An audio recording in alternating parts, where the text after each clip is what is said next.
Great honor and pleasure to welcome Honorable Union Minister of State for Statistics and Program Implementation Planning and Minister of State Corporate Affairs, Government of India, Shri Rao Indrajit Singh, to grace us with his address. Welcome, sir.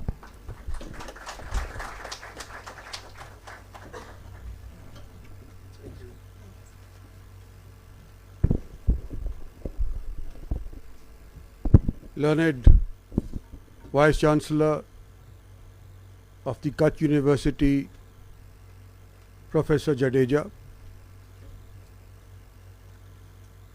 members, honorable members sitting on the dais, representative from the Adani Group of Companies, honorable members of the faculty, students, members of the press, ladies and gentlemen, and Rani Sahiba. Thank you for interacting with me, and thank you for giving me the honor to give away the prizes to these young students who have at this tender age achieved a goal in itself, and they have been facilitated before the whole university, and as the person speaking before me said, on television throughout Gujarat, and everybody knows that these are the kind of bright students that Kachchh University is presently producing. And I congratulate the Vice Chancellor, I also congratulate the faculty and the students themselves that they have achieved this honor through diligence and hard work. We are now into the 75th year of our independence. And we hope to do better in the next 25 years when we become an independent nation with 100 years behind us. Now, you cannot look forward into the future unless you have looked at the past. And since I am in Gujarat, and since I am sure there will be some students of history here as well, we've all heard of Somnath, the temple whom Gaurav, Muhammad of Gauri, Muhammad of Ghaznavi wanted to pillage and take back home whatever they could loot from there. We've all heard this in our history. What we have perhaps not been told in our history is that Muhammad of Gauri or Muhammad of Ghazni, I don't really remember which, because I studied history a long time ago, in a system which wasn't being changed for the better as it is being now during the regime of the Bharatiya Janata Party and Narendra Bhai Modi. Gauri ji and Muhammad Ghazni ji, if I may call them so, according to their countrymen, but pillagers for us, were defeated 6 times before they landed up in the Somnath temple, Sarnath temple. And when they came here and were defeated, the kings of those days, being honorable men, they said, don't repeat this mistake again. Next time we will not forgive you. And they let them go back. And this was repeated not once, not twice, not thrice. Every time they promised, we will not come back to India, we will not come back to rape and pillage. We will go back to our country and we will stay there. But the 7th time they came and they defeated the Indians. 6 times they lost, 7th time they won. And that is the time that Somnath was pillaged. And what did they do to the defeated army of Indians? Did they let them go back home as the Indians had done after they had defeated Gauri and Ghaznavi? No, they took their heads off. This is what India used to be. And it is not me who says it. Over the last few years, there has been research going on as to what was India's ability or standing or world ranking from the 8th or 9th century onwards till the time the British left India. For 1200 years, the study is established, not by an Indian, by a lady from Belgium, from Holland, who is also a member of the Oxford University or Cambridge, I'm not sure, one of the two. And she says for 1200 years, India contributed between 25 to 30% of the world GDP. Thousands of years. During the Mughal era, in the 16th century, when the greater Mughals got old and died, when the younger Mughals came and British also started to come in, the contribution from India into the khajana of the Mughals was 1 lakh pounds worth. And now 1 lakh pounds worth 6 centuries ago, you can imagine how much it is. 1 lakh pounds worth of taxes were collected by India in the 16th century. England, Samraj, a nation on whose empire the sun never set, was not able to collect 1 lakh pound till the 18th century. That means 2 centuries later. 18th century, 19th century, when they had taken over India. Only then were they able to collect 1 lakh pounds, and not only from England and France and England and Wales and Scotland, but from the dominions throughout the world. So this is what India was, contributing 30% to the world GDP for 1200 years, 1300 years. And in 1947, when they left India, can you imagine what was our contribution? 3%. From 30%, in 200 years, we were reduced to just 3%. And where did that 3% go? Into the development of the British Isles.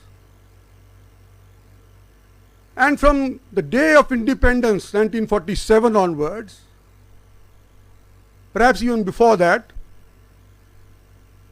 remember Churchill saying, those who are history students will remember, we had this Bengal famine.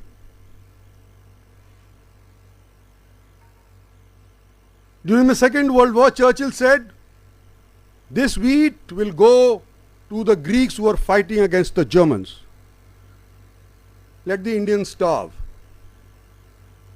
Bengal famine was responsible for the deaths due to hunger for thousands and millions of Indians. This was their attitude vis-a-vis the country that had made them from traders to empires.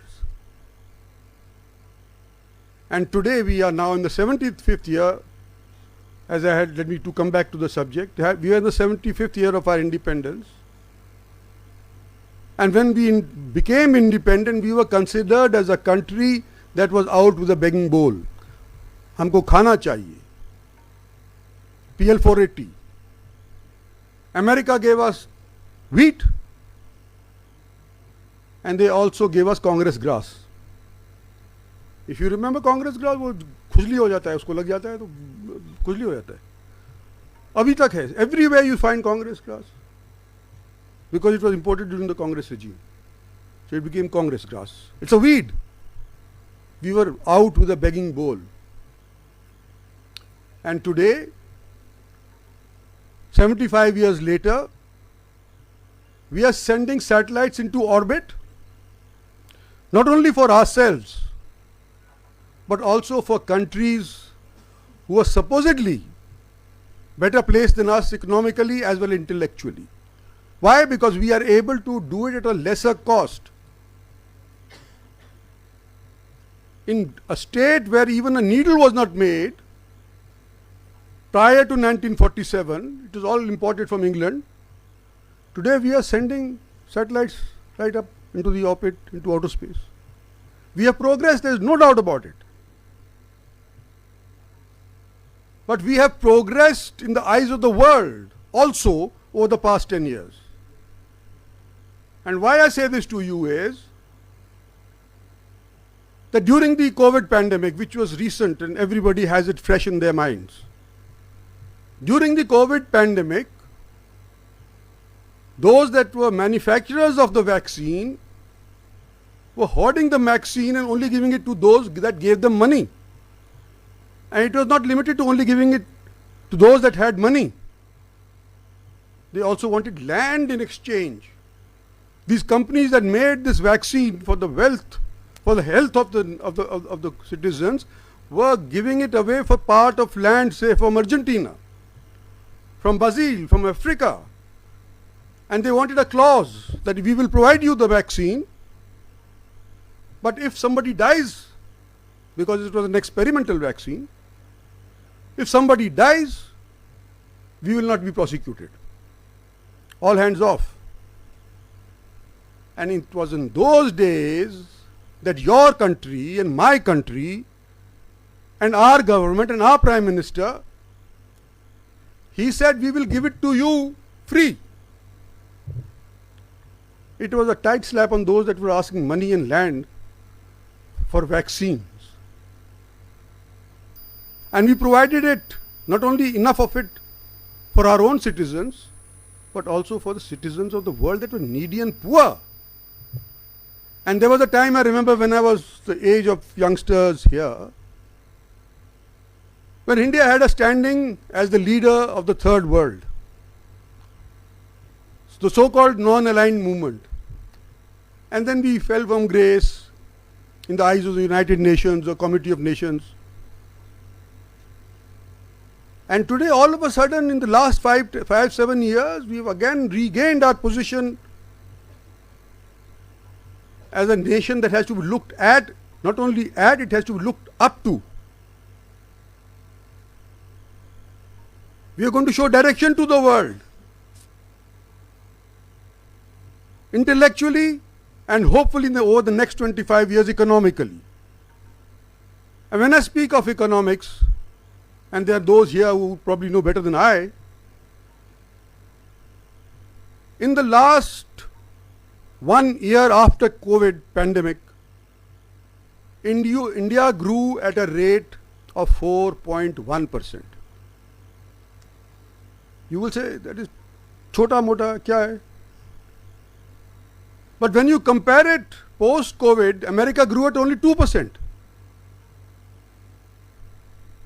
Our former rulers, the British, grew at less than 2%. Europe, as a combined entity, grew less than 4%.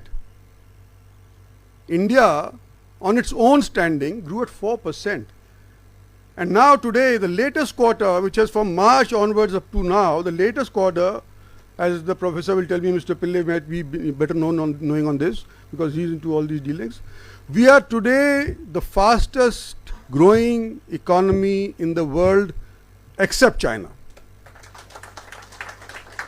The last quarter we grew at 14.1%. And China says we grew at 20% themselves for their own country. But who's going to believe China? Can you believe China? There's no rule of law there. The courts do not take any decision. What Xi Jinping says, that is the law. If he says that China grew at 100%, the papers will write it grew at 100%. But it is our competitor. We are lagging behind. There was a time when we were equal to China, but because of various policies which were not redressed till 1991-92, we had begun to slip behind and further behind when compared with China. But today, post these 27 years of the Bharatiya Janata Party being in power in Gujarat, and 8 years of the Bharatiya Janata Party being in Delhi, I'm not saying that we alone have done it or only our Prime Minister has done it. It's a collective effort. All past Sarkars have also done it. But today we are considered as a nation that is on the go. And if we were to remember our history, that we were Soni ki chidiya, what can we not achieve in the next 25 years? A man is only so much as he thinks he is. And I want to say about education, because I'm sitting in an education institute. When India was swamped by the British and men were made to fight brothers and children, they were setting them off against each other, there was a gentleman called Lord Macaulay. Not last, but one of the Governor Generals of India. And after the 1857 First War of Independence, he was here in India and was called back by the Queen. Victoria उस time पे होती थी. And the Queen was very happy. We have conquered India. All dominions are India. Even after this mutiny, they called it, we called the First War of Independence. We have now taken hold of the whole of India. And Lord Macaulay said to her, Madam, we have maybe taken over the dominion of India. We have maybe taken over the land that is called India. We rule this land and this dominion, but we do not rule the hearts and the brains of those that live in India. And unless we can rule the hearts and minds of those that live in India, we will not have fully established our control over India. So, the Queen says, what do you propose to do about it? He says, the only way to do something about it is to change their policy of education. Totally, खत्म करो, नए सिरे से शुरू करो, British तरह की पढ़ाई शुरू करो. तो हमारा जो एजुकेशन सिस्टम था, गुरु का था, चेले का था, जो बुजुर्गों का आशीर्वाद लेकर के कोई काम किया जाता था, सरस्वती की वंदना होती थी, सरस्वती को पूजा जाया करता था. पैसे के लिहाज से नहीं एजुकेशन दी जाती थी, उन लोगों को दी जाती थी जो चाहते थे. जो नहीं चाहते थे तो उनके बारे में तो कोई कुछ कर ही नहीं सकता. लेकिन वो हमारा सिस्टम सारा का सारा उथल पुथल 50-60 साल के अंदर करके इन्होंने और अंग्रेजी बोलना सिखा दिया. और अंग्रेजी के अंदर जो सारी कायदा था इनका, आज भी हमारा पार्लियामेंट भी ब्रिटिश पार्लियामेंट के ऊपर आधारित अभी भी चल रहे हैं. धीरे धीरे मतलब ठीक करना पड़ेगा ना, एकदम से तो होता नहीं है ऐसा कोई भी काम. और वो सारा का सारा सिस्टम आज के दिन हमारे को फिर भी सेध रहा है. ये जो तब्दीली हुई है अंग्रेजी सिस्टम से, दोबारा से अगर आज के दिन हम देसी सिस्टम लागू करना चाहते हैं देश के अंदर, तो हिंदुस्तान के अंदर अगर हम एजुकेशन करेंगे तो हिंदुस्तान के हिसाब से करेंगे ना, अंग्रेजी के हिसाब से थोड़ी करेंगे. तो हमारी आज के दिन हैसियत क्या है कि हम अंग्रेजी बोल करके अंग्रेज बनना चाहते हैं? हमारी हैसियत क्या होनी चाहिए, ये सोचने की बात है. क्या हिंदी बोल करके दूसरों को हिंदी सिखा सकते हैं? और हिंदी नहीं बोलना है तो देसी भाषा बोल सकते हैं, देसी तौर तरीके सिखा सकते हैं.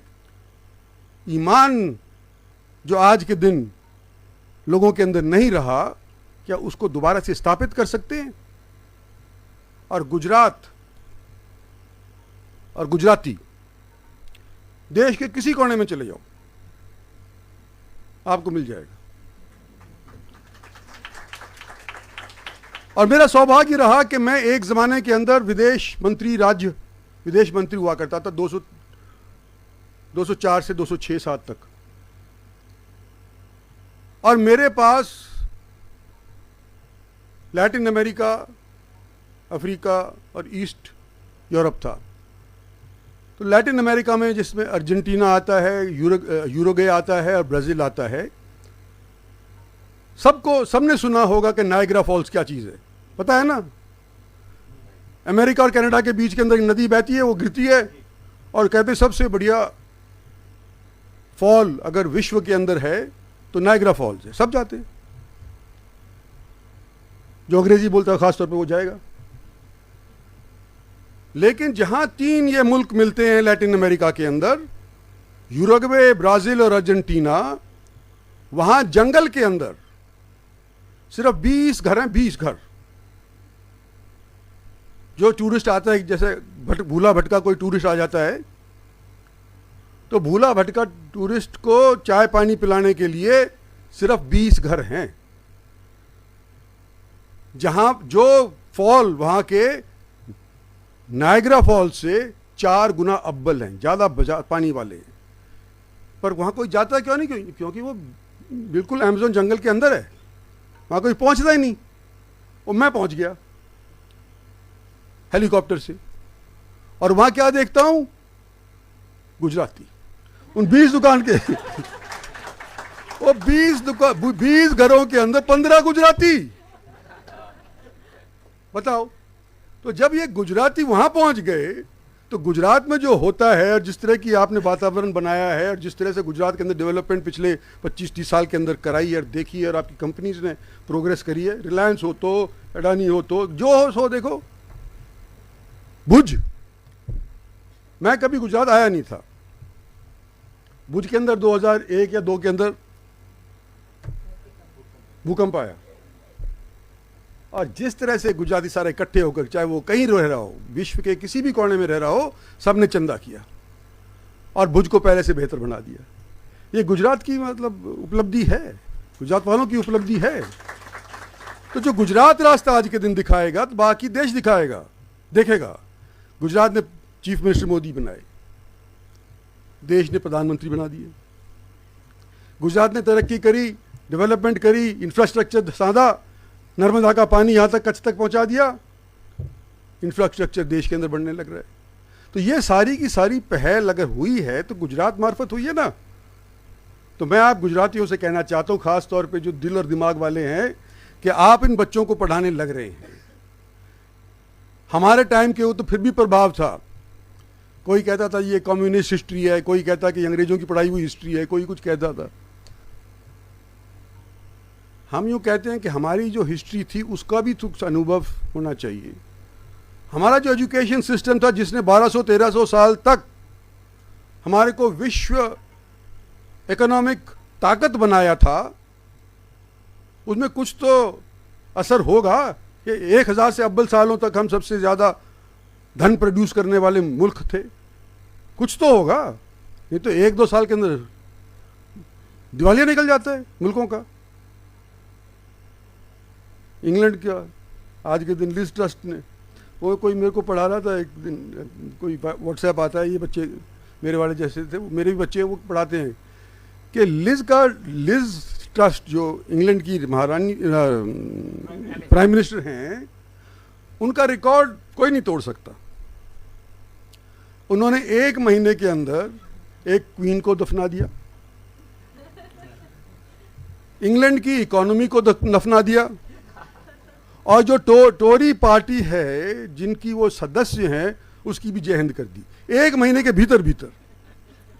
तो भाई ये लिज ट्रस्ट वाला मामला हमारे तो होने वाला नहीं है। हमारे जो पुराने वाले जो लोग थे उन्होंने तो नाश कर दिया, जो अंग्रेज थे उनका खुद का नाश हो गया। अब आने वाला 25 साल के ऊपर हमारी निगाह टिकी हुई है, हम तो होंगे नहीं, हमारी उम्र के भी नहीं होंगे। लेकिन जो आज हम पढ़ाने लग रहे हैं और जो आज के दिन उम्मीद साध रहे हैं हमारे बच्चों की, ये तो हमारे को ऊपर से दिखाई देंगे ना कि हिंदुस्तान को क्या ये फिर से सोने की चिड़िया बनाने के अंदर अव्वल थे, काबिल थे कि नहीं थे। और इस चीज़ के लिए आज आपके बीच के अंदर मैं हुआ हूँ। आपने मेरी बात सुनी, मेरे को अपनी बात कहने का मौका मिला। वैसे तो कहते हैं कि जब मैं शुरू के अंदर भाषण देना सीखा था, तो मैं जब चढ़ता था तो मेरे भी पैर हिला करते थे। तो हमारा एक आश्रम है, उसने वहाँ पर उसने एक हमारा एक पढ़ाने वाला था जो हमारे को ट्यूशन देता, ट्यूटोरियल्स देता था। वो उसने बोला कि when you learn to speak you must remember three things, be short, be sincere and be seated. I'd like to sit down now.